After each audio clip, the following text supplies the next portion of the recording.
राति 12टा बाजिथिला। घंटा टिक टिक करुथिला। राति संपूर्ण नीरव थिला। मु मो रूम रे सोईथिली। मो बापांक व्यतीत घरे केही नथिले। से तांक रूम रे सोईथिले। हालुका वर्षा हेउथिला एवं घड़घड़ीर शब्द मो कानरे प्रतिध्वनित हेउथिला। घड़घड़ीर शब्द मते भयभीत कला। मु तांकु डाकिली आउ कहिली बापा मते बहुत भल लागुछि। से मो रूम को आसिले। मु स्थान खाली करिबाकू टिकिए घुंची कली एवं कहिली बापा एठी सोई पड़। आमे दुहे सोई पड़ुथिलु। हठात एक बहुत जोर रे घड़घड़ी हेला। मु भयरे तांको पाखरे लागि रहिली। मु तांकु किछि समय जाबुड़ी रखिली। तापरे किछि अजब अनुभव हेला एवं मु सेठारे रहिबाकू इच्छा कली। बापा मो पिठीरे चापुड़ा मारी कहिले डरिबु नाही मु एठारे अछि। धीरे धीरे तांको शरीर गरम हेबाकू लागिला। तापरे से तांको हातरे मो अजाकाकू आदर करिबाकू लागिले। धीरे धीरे आम मध्यरे एक अद्भुत निशा सृष्टि हेबाकू लागिला। नमस्कार बंधुगण, आमर यूट्यूब चैनल को स्वागत।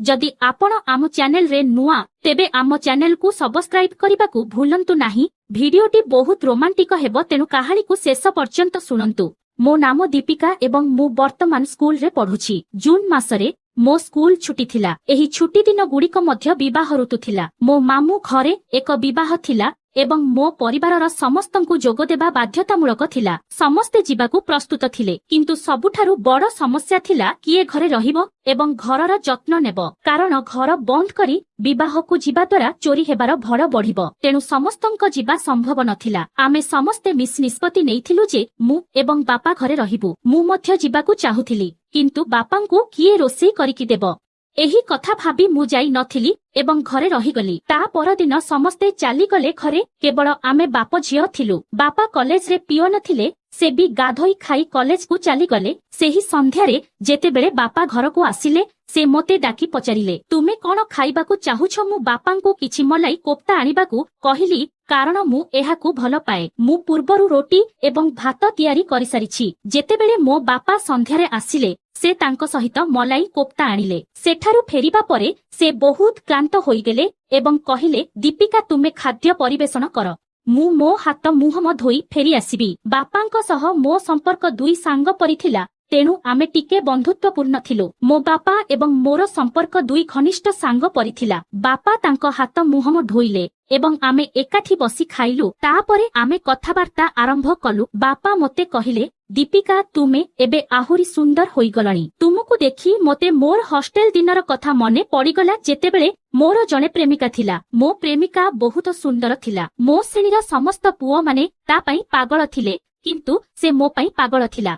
तांको कथा सुनी मु हसिबाकू लागिली एवं से कहिले दीपिका तुमे एबे भी बहुत सुंदर। तुमर एबे भी जणे प्रेमिका अछि। बापा कहिले ना दीपिका मु विवाह करिबा दिन ठारू मु गोटिए भी संभाली पारिली नाही। एहा कही बापा हसिबाकू लागिले। तांको कथा सुनी मु मध्य हसिबाकू लागिली। मु बापांकू पचारिली बापा तुमे चा पीबो कि? बापा मो आडकू चाही कहिले हम जदि तुमे चा पीबो तेबे किछि आण। मु रोसेई घर को जाई चा आनी बापांकू देली। बापा चा पी कहिले दीपिका चा बहुत कड़ा। तापरे से मजा करिबाकू लागिले। मु बापांकू कहिली बापा तुमे प्रतिदिन घरे चा पिउछ? बापा मोर कथा बुझी पारिले एवं हसिबाकू लागिले। तापरे आमे एकाठी रात्रि भोजन कलु। रात्रि भोजन परे बापा तांको फोन व्यवहार करिबा आरंभ कले एवं मु काम करिबाकू रोसेई घर को गली। सबु किछि सारी आमे राति गोटे पर्यंत कथाबार्ता कलु। बापा एते भल थिले जे आमे समयर हिसाब हराइलु। तापरे मु मो रूम को जाई सोईकली। सकाळे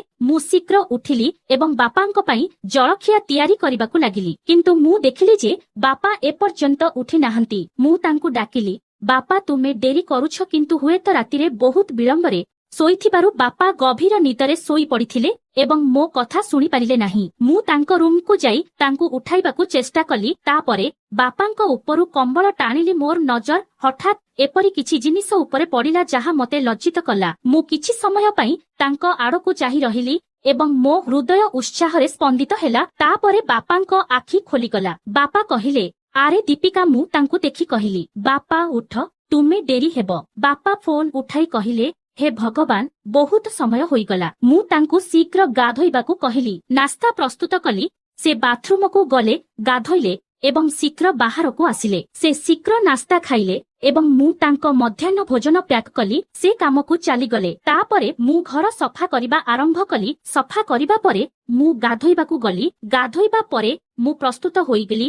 ନାସ୍ତା ଖାଇଲି ଏବଂ କିଛି ସମୟ ପାଇଁ ବିଶ୍ରାମ ନେଲି। ଆଜି ଘରେ କେହି ନଥିଲେ, ତେଣୁ ସାରା ଘର ଖାଲି ଲାଗିଲା। ମୋର ଦେହ ଭଲ ଲାଗୁନଥିଲା। ମୁଁ କଣ କରିବି ବୁଝିପାରିଲି ନାହିଁ। ଅପରାହ୍ନରେ ମୁଁ କିଛି ସମୟ ପାଇଁ ରଙ୍ଗ କରିବାକୁ ନିଷ୍ପତ୍ତି ନେଲି। ମୁଁ ସନ୍ଧ୍ୟା 5ଟା ପର୍ଯ୍ୟନ୍ତ ରଙ୍ଗ କଲି। ତାପରେ ମୁଁ ମୋର ଫୋନ୍ ବ୍ୟବହାର କରିବା ଆରମ୍ଭ କଲି। ମୁଁ କେତେବେଳେ ଶୋଇପଡ଼ିଲି ଜାଣିପାରିଲି ନାହିଁ। ଯେତେବେଳେ ମୁଁ କିଛି ସମୟ ପରେ ଉଠିଲି, ମୁଁ ଜାଣିଲି ଯେ ମୋ ବାପାଙ୍କ ଆସିବାର ସମୟ ହୋଇଗଲା। ମୁଁ ଶୋଇପାରୁ ଝାଳରେ ସମ୍ପୂର୍ଣ୍ଣ ଓଦା ହୋଇଗଲି। ତେଣୁ ମୁଁ ଗାଧୋଇବାକୁ ନିଷ୍ପତ୍ତି ନେଲି।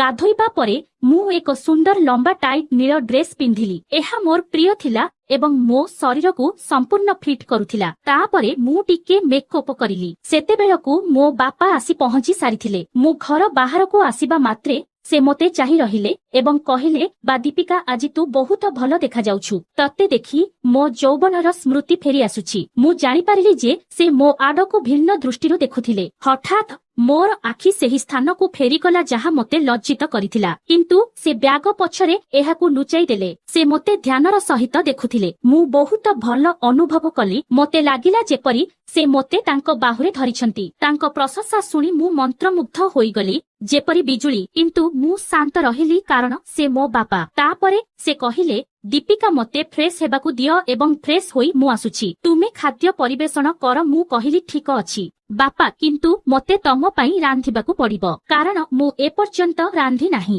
ବାପା କହିଲେ, ଠିକ ଅଛି, ତେବେ ତୁମେ ରାନ୍ଧ। ମୁଁ ଏହି ସମୟ ମଧ୍ୟରେ ବିଶ୍ରାମ ନେବି। ମୁଁ କହିଲି, ଠିକ ଅଛି। ବାପା ସୋଫାରେ ବସି ବିଶ୍ରାମ ନେଲେ। ଯେତେବେଳେ ମୁଁ ରୋଷେଇ କରିବାକୁ ରୋଷେଇ ଘରକୁ ଗଲି, ସେ ଯେଉଁଠାରେ ବସିଥିଲେ ସେଠାରୁ ରୋଷେଇ ଘର ସ୍ପଷ୍ଟ ଭାବରେ ଦେଖାଯାଉଥିଲା। ମୁଁ ପଛକୁ ଚାହିଁ ରହିଲି ଏବଂ ବାପାଙ୍କ ଆଖି ମୋ ଉପରେ ସ୍ଥିର ହୋଇ ରହିଥିଲା। ମୁଁ ତାଙ୍କ ଦୃଷ୍ଟିକୁ ଭଲ ପାଉଥିଲି କାରଣ ସେ ମୋ ସହିତ ବହୁତ ଖୋଲା ଥିଲେ। ମୁଁ ତାଙ୍କ ସହିତ ସମୟ ବିତାଇବାକୁ ଭଲ ପାଉଥିଲି, ତେଣୁ ମୁଁ ତାଙ୍କ ଦୃଷ୍ଟିକୁ ଭଲ ପାଉଥିଲି। ଯେତେବେଳେ ଲାଇଟ୍ ଲିଭିଗଲା ସେତେବେଳେ ମୁଁ ରୋଷେଇ କରୁଥିଲି। ବହୁତ ଗରମ ଥିଲା। ମୁଁ ଝାଳରେ ଭିଜି ଯାଇଥିଲି ଏବଂ ଅନ୍ଧାର ହୋଇଯାଇଥିଲା। ବାପା ତାଙ୍କ ଫୋନର ଟର୍ଚ୍ଚ ଲାଇଟ୍ ଚାଲୁ କରି ରୋଷେଇ ଘରକୁ ଆସିଲେ ଏବଂ ମୋତେ କହିଲେ, ଦୀପିକା, ଆଜି ବହୁତ ଗରମ ହେଉଛି। ମୁଁ କହିଲି, ହଁ ମୋ ବାପା, ଏବଂ ଏବେ ଲାଇନ୍ ମଧ୍ୟ ଚାଲିଗଲା। ଆମ ଘରେ ଇନଭର୍ଟର ନାହିଁ। ବାପା ମୋତେ ଟର୍ଚ୍ଚ ଲାଇଟ୍ ଦେଖାଇଲେ ଏବଂ ମୁଁ ଏକ ମହମବତୀ ଜାଳି ରୋଷେଇ ଘରେ ରଖିଲି। ବାପା କହିଲେ, ଦୀପିକା, ତୁମେ ଝାଳରେ ଭିଜି ଯାଇଛ।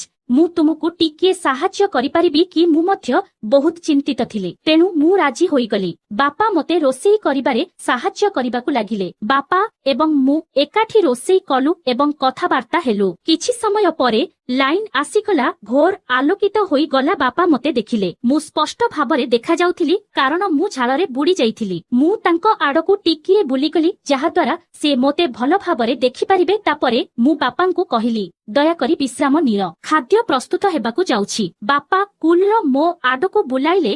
ମୁଁ ଆରାମ କରିବାକୁ ଲାଗିଲି। କିଛି ସମୟ ପରେ ଖାଦ୍ୟ ପ୍ରସ୍ତୁତ ହୋଇଗଲା। ରୋଷେଇ ଘରେ କାମ ସରିବା ପରେ ମୁଁ ଭାବିଲି କାହିଁକି ଗାଧୋଇବି ନାହିଁ। ବାପା ସୋଫାରେ ବସି ତାଙ୍କ କାମ କରୁଥିଲେ। ମୁଁ ବାପାଙ୍କୁ କହିଲି, ମୁଁ ଗାଧୋଇବାକୁ ଯାଉଛି। ବାପା କହିଲେ, ଠିକ ଅଛି। ମୁଁ ଗାଧୋଇଲି ଏବଂ ବାପା ମୋ ଜନ୍ମଦିନରେ ମୋତେ ଉପହାର ଦେଇଥିବା ଛୋଟ ଫ୍ରକ୍ ପିନ୍ଧିଲି। ଆଜି ଯେତେବେଳେ ମୁଁ ସେହି ଛୋଟ ଡ୍ରେସ୍ ପିନ୍ଧି ଆସିଲି, ବାପାଙ୍କ ଆଖି ଖୋଲିଗଲା। ବାପା ମୋତେ ଦେଖି ଖୁସି ହେଲେ ଏବଂ କହିଲେ, ଏହା ସେହି ସମାନ ଡ୍ରେସ୍ ଯାହା ମୁଁ ତୁମକୁ ତୁମ ଜନ୍ମଦିନରେ ଦେଇଥିଲି। ମୁଁ କହିଲି, ହଁ ମୋ ବାପା, ତୁମେ ମୋତେ ଦେଇଥିବା ଡ୍ରେସ୍ ମୋତେ ପସନ୍ଦ ଆସିଲା। ବାପା କହିଲେ, ତୁମେ ଏହି ଡ୍ରେସ୍ରେ ପ୍ରକୃତରେ ସୁନ୍ଦର ଦେଖାଯାଉଛ।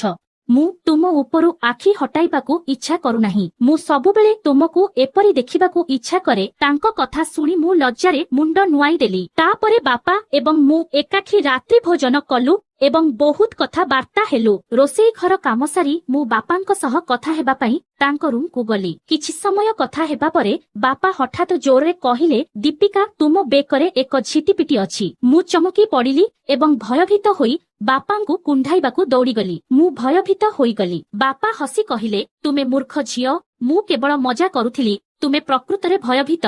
ମୁଁ କହିଲି, ବାପା, ଆଉ କେବେ ଏପରି ମଜା କରିବ ନାହିଁ। ମୁଁ ଝିଟିପିଟିକୁ ଭୟ କରେ। ମୁଁ ତଥାପି ବାପାଙ୍କୁ କୁଣ୍ଢାଉଥିଲି। ସେ ମୋତେ ତାଙ୍କ କୋଳରେ ଧରିଲେ। ମୁଁ ଟିକେ ଲଜ୍ଜିତ ହୋଇ ସେଠାରୁ ଦୂରେଇ ଗଲି। ମୁଁ କ୍ଷମା ମାଗିଲି, କିନ୍ତୁ ବାପା କହିଲେ, ତୁ ମୂର୍ଖ ଝିଅ, କିଛି ନାହିଁ। ଆମେ ବନ୍ଧୁ ପରି, ତେଣୁ କିଛି ନାହିଁ। ତାପରେ ସେ କହିଲେ, ଆଜି ମୋ ସହିତ ଏଠାରେ ଶୋଇପଡ଼ କାରଣ ତୁମେ ବହୁତ ଭୟଭୀତ। ମୁଁ ଏହା ବିଷୟରେ କିଛି ସମୟ ଭାବିଲି। ତାପରେ ମୁଁ ବାପାଙ୍କ ପାଖରେ ଚୁପ୍ ବସିଲି। ତାପରେ ପୁଣି ବିଦ୍ୟୁତ ଚାଲିଗଲା। ପ୍ରାୟ ମଧ୍ୟରାତ୍ରି ହୋଇଗଲା। ତାପରେ ବାପା ତାଙ୍କ ମୋବାଇଲ ଫୋନ ଲାଇଟ୍ ଚାଲୁ କଲେ ଏବଂ କହିଲେ, ଆଜି ଟେରାସରେ ଶୋଇବା ଚାଲ ଭଲ ଲାଗିବ। ମୁଁ ରାଜି ହେଲି। ବାପା ବିଛଣା ଆଣିଲେ ଏବଂ ମୁଁ ମଶାରୀ ଟେରାସକୁ ନେଇଗଲି। ସେଠାରେ ମଧ୍ୟ ବହୁତ ଗରମ ଥିଲା ଏବଂ ବିଦ୍ୟୁତ ଫେରି ଆସିନଥିଲା। ତେଣୁ ଆମ ପାଖରେ ଅନ୍ୟ କୌଣସି ବିକଳ୍ପ ନଥିଲା। କିଛି ସମୟ ଶୋଇବା ପରେ ମୋ ଦେହରୁ ପୁଣି ଝାଳ ବାହାରିବାକୁ ଲାଗିଲା। ମୁଁ ମୋ ବାପାଙ୍କୁ କହିଲି, ଏଠାରେ ମଧ୍ୟ ବହୁତ ଗରମ ଲାଗୁଛି। ମୋ ବାପା କହିଲେ, ଯଦି ତୁମେ କିଛି ଆପତ୍ତି କର ନାହିଁ ମୁଁ କିଛି କହିପାରିବି କି? ମୁଁ କହିଲି ହଁ।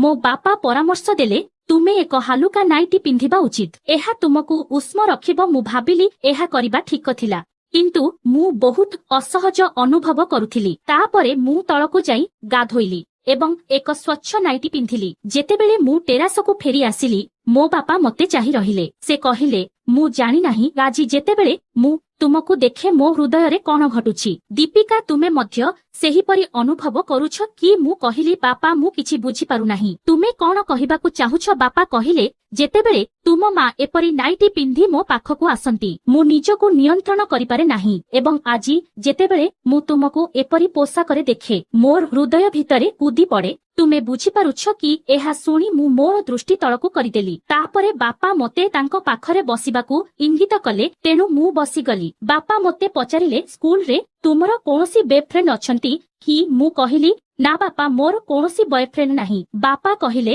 ହଁ, ପଡୋଶୀରେ କେହି ଜଣେ ନିଶ୍ଚୟ ଅଛନ୍ତି। ମୁଁ କହିଲି, ନା ବାପା, ମୁଁ ମୋ ପାଠ ପଢାରୁ କେଉଁଠାରୁ ସମୟ ପାଇଁ। ବାପା କହିଲେ, ଦୀପିକା, ତୁମେ ଏବେ ଜଣେ ଯୁବତୀ। ଏହି ବୟସରେ ମଧ୍ୟ ତୁମର କୌଣସି ବେଫ୍ରେଣ୍ଡ ନାହିଁ। ତୁମେ କି ପ୍ରକାରର ଦୁନିଆରେ ରହୁଛ? ଏହି ବୟସରେ ଝିଅମାନେ ପୋଷାକ ପରି ପ୍ରେମିକ ବଦଳନ୍ତି ଏବଂ ତୁମେ ଏବେ ବି ପୁରୁଣା ଜୀବନ ଯାପନ କରୁଛ।